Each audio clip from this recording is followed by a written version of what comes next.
Hello, my name is Marshall Goldsmith, and I'm an executive educator.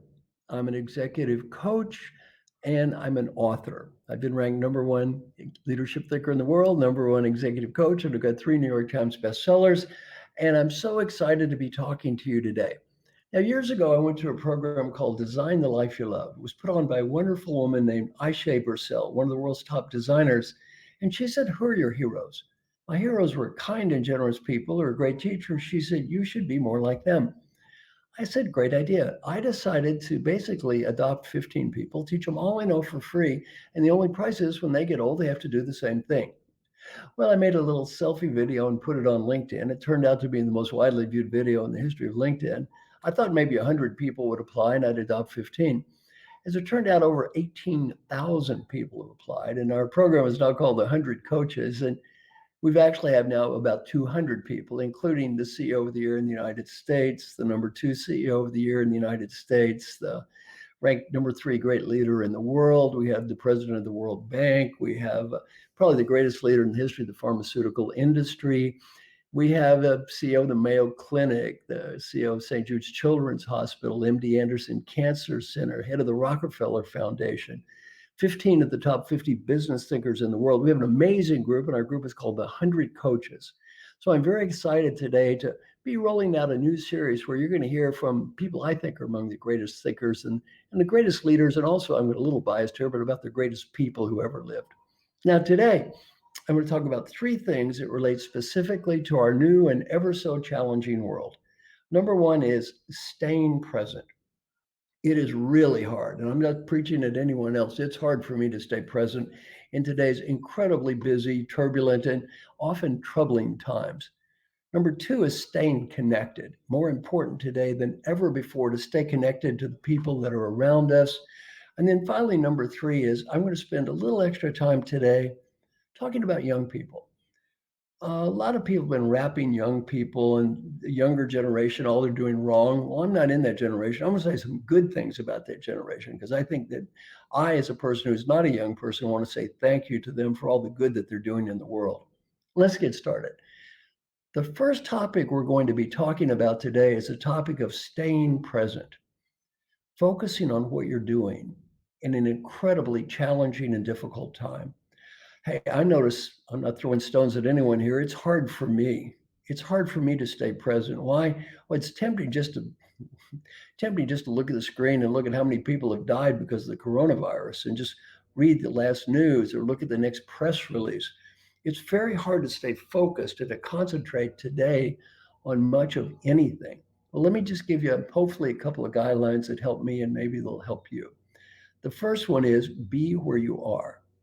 Schedule time aside and be rigorous and stick to that schedule. Say, during this time, I'm going to, and it may be in my leadership role, maybe be an author, whatever it is, I am going to do this during this time period, regardless of whatever else happens. Another way to stay present is disconnect. Disconnect yourself from the internet in terms of that constant flow of news, ideas. Disconnect so you're focused on your basic mission in life. What am I here for? What am I doing? I am focused on doing that. I'm going to stay present in doing that. And number three is make peace with what you can change and what you cannot change. It's very easy today in a world where we're so barraged with news, with problems, with issues, to get angry, to blame people, to spend an inordinate time talking about politics, to be in an echo chamber where we say something to somebody who agrees with us and then we shout back and forth in violent agreement with each other. What's the purpose? There isn't any. In my book, Triggers, I have a great question. Before you deal with any topic, ask yourself, am I willing at this time to make the investment required to make a positive difference on this topic? If the answer is yes, go for it. If the answer is no, just take a deep breath and let it go. So a key to staying present is to focus on what can I do to make a positive difference.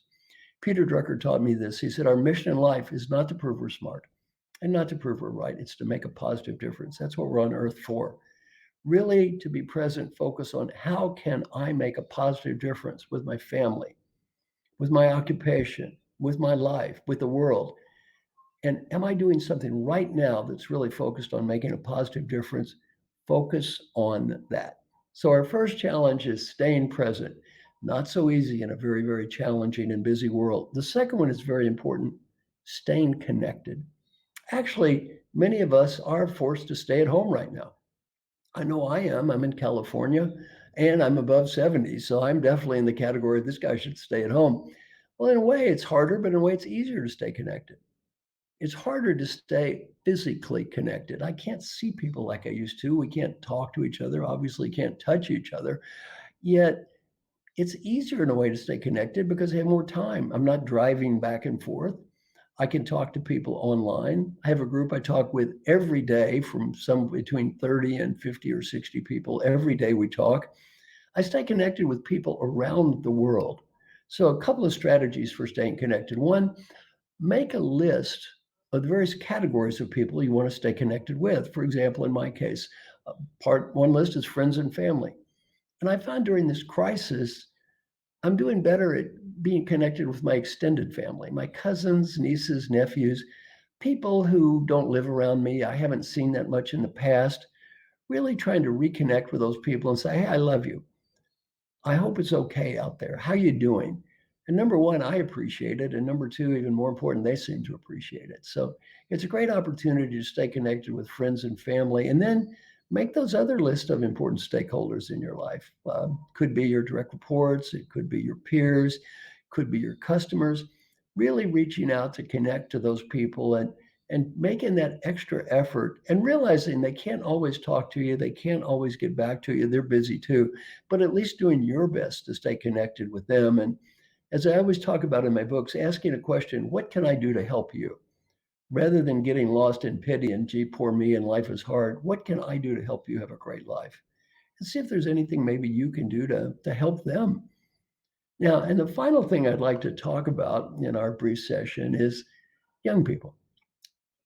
If we look at the coronavirus right now, let's just look at the numbers. I have a degree in math and look at the numbers. Most people that die are not young. I think the average age of someone who died in Greece, or perhaps the median age of, excuse me, someone who died in Italy, is about 81 years old. Most people who are dying in this are older people, not younger people. I look at the TV and I see these scenes of young people on beaches and blowing it off and laughing, and they're just getting constantly criticized. My belief is that is a tiny percentage of all young people. I think most people are very sensitive, are willing to go out of their way to realize, look, I don't want to get this. And it's not I don't want to get it because it's going to hurt me. I don't want to get this because I can kill somebody else. I could kill my mother, my grandmother, an older person. Look, I am one of those older people. And I'm not taking the hit for them in terms of this coronavirus. They're taking the hit for me. They're the ones who are making a sacrifice of time, a sacrifice of potential career, a sacrifice of interaction. They're basically making a sacrifice to help older people like me, to help people that are compromised in one way or the other. And I want to be one of the few older people that says to the young people in this world, thank you. Thank you. I recognize what you're doing. I know this is your sacrifice. I know in many cases you don't have to do it. If you do get sick, you're probably not going to get that sick. And statistically, I've looked at the numbers. If you're under 40, the odds on you dying are almost zero. You're taking a hit for me. So I at least want to be one person in this world who says thank you. I'd like to also encourage some of the other older people who are listening right now to do the same thing. My great friend Harry Kramer, one of the greatest CEOs and teachers I've met, in his church, he has an example of young people who are just going out of their way to go to old people's homes that can't get out by themselves, leave them food at the door, little notes, just going out of their way to be nice. So, final comment, thank you.